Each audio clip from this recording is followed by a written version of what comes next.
महाभारत में द्रौपदी की भूमिका निभाने वाली अभिनेत्री पूजा शर्मा ने इस किरदार को सिर्फ निभाया नहीं, बल्कि उसमें पूरी तरह जी गईं। उनकी दमदार डायलॉग डिलीवरी, भावनात्मक गहराई और बेजोड़ अभिव्यक्ति ने दर्शकों पर ऐसा प्रभाव डाला कि आज 12 साल बाद भी लोग उन्हें द्रौपदी के रूप में याद करते हैं। उनकी परफॉर्मेंस में ऐसा रियलिज्म और इंटेंसिटी थी कि दर्शकों को सचमुच रोंगटे खड़े हो जाते थे। पूजा शर्मा ने नारी शक्ति, सम्मान और आत्मसम्मान जैसी भावनाओं को इतनी खूबसूरती से पर्दे पर उतारा कि वह किरदार महज एक अभिनय नहीं, बल्कि एक जीवंत अनुभव बन गया। लेकिन दुर्भाग्यवश टेलीविजन इंडस्ट्री हमेशा टैलेंट को सही मायनों में रिवॉर्ड नहीं करती। पूजा शर्मा जैसी प्रतिभाशाली अभिनेत्री को उनके उत्कृष्ट प्रदर्शन के बावजूद टाइपकास्ट कर दिया गया। जिस इंडस्ट्री ने उनके अभिनय की सराहना की, उसी ने धीरे धीरे उनसे मुंह मोड़ लिया। उन्हें नए प्रोजेक्ट्स मिलने बंद हो गए और वो पर्दे से लगभग गायब हो गईं। यह एक कड़वा सच है कि कभी-कभी इंडस्ट्री में असाधारण प्रदर्शन भी कलाकारों के लिए सीमाएं खड़ी कर देता है, अवसर नहीं। पूजा शर्मा ने अपने करियर की शुरुआत साल 2005 में झूम टीवी पर एंकरिंग से की थी। उनकी शानदार स्क्रीन प्रेजेंस और कम्युनिकेशन स्किल्स ने उन्हें जल्दी ही पहचान दिलाई। अगले ही साल 2006 में उन्होंने प्रतिष्ठित फेमिना मिस इंडिया प्रतियोगिता में भाग लिया और टॉप 10 फाइनलिस्ट में जगह बनाई। इसके बाद उन्होंने मॉडलिंग की दुनिया में कदम रखा और कई बड़े ब्रांड्स ऑफ प्रोजेक्ट्स के साथ काम किया। लेकिन उनका करियर का असली मोड़ आया साल 2012 में, जब उन्हें टीवी सीरियल महाभारत में द्रौपदी की भूमिका निभाने का अवसर मिला। ये किरदार उनके लिए पार्ट ब्रेकिंग साबित हुआ। महज एक भूमिका नहीं, बल्कि द्रौपदी उनके करियर की पहचान बन गई। इस किरदार ने उन्हें रातों रात देश भर में प्रसिद्ध कर दिया। इस रोल के लिए लगभग 1000 लड़कियों का ऑडिशन लिया गया था, लेकिन हर बार कुछ न कुछ कमी रह जाती थी। क्रिएटिव टीम को उस एक चेहरे की तलाश थी जो द्रौपदी की गरिमा, तेज और भावनात्मक गहराई को जीवंत कर सके। और फिर निर्देशक की नजर पड़ी पूजा शर्मा पर। उन्हें ऑडिशन के लिए बुलाया गया और वहीं से शुरू हुआ उनका ऐतिहासिक अभिनय सफर। पूजा की इस भूमिका और उनकी परफॉर्मेंस ने दर्शकों के दिलों में स्थायी जगह बना ली, एक ऐसी पहचान जिसे आज भी भुलाया नहीं जा सका है।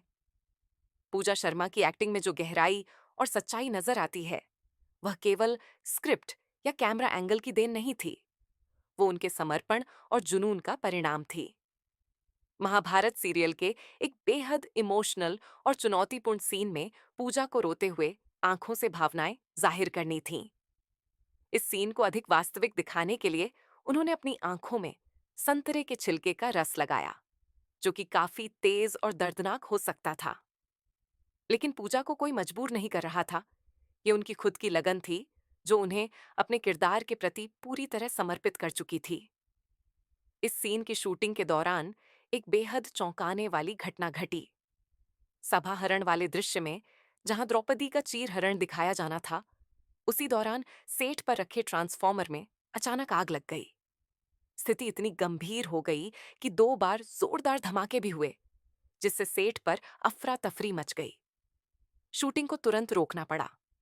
लेकिन इस पूरे घटनाक्रम के बीच पूजा ने एक अद्भुत बात महसूस की। उन्होंने बताया कि जैसे ही उन्होंने द्रौपदी की भूमिका में उस विशेष भावनात्मक क्षण को निभाना शुरू किया, उन्हें ऐसा लगा जैसे कोई अदृश्य दिव्य ऊर्जा उनके आसपास मौजूद है। वह एहसास इतना गहरा था कि वह खुद भी कुछ क्षणों के लिए स्तब्ध रह गईं। उनकी इस बात से अभिनेता आरव चौधरी, भीष्म पितामह और शाहिद शेख अर्जुन भी सहमत हुए।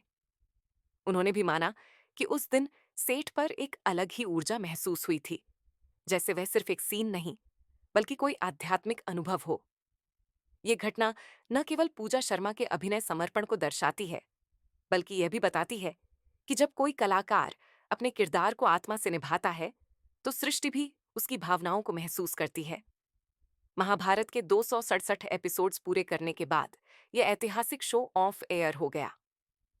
इसके तुरंत बाद 2014 के अंत में पूजा शर्मा ने बिग मैजिक चैनल के शो अजब गजब घर जमाई में काम किया, जहां उन्होंने लक्ष्मी का किरदार निभाया।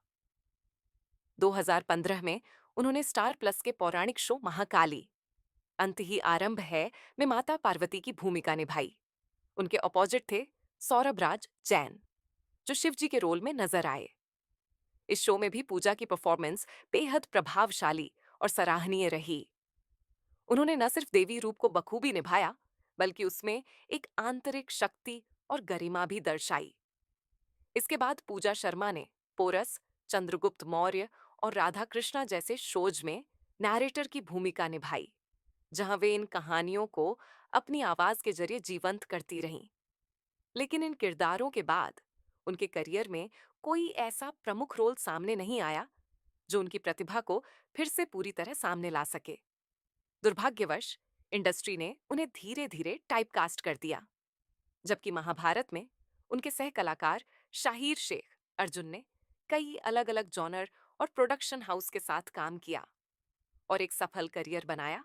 वहीं पूजा को बार बार एक ही प्रोडक्शन हाउस स्वास्तिक प्रोडक्शन तक ही सीमित रखा गया। उन्होंने अपना डेब्यू भी यहीं से किया और आगे के अधिकतर प्रोजेक्ट्स भी इसी बैनर से मिले। असल में महिला कलाकारों के लिए यह इंडस्ट्री कहीं ना कहीं ज्यादा कठोर हो जाती है, खासकर उन एक्ट्रेसेस के लिए जिन्होंने किसी पौराणिक या ऐतिहासिक किरदार को इतनी सच्चाई से निभाया हो कि दर्शक उन्हें उसी छवि में देखने के आदी हो जाए। और यही पूजा शर्मा के साथ भी हुआ।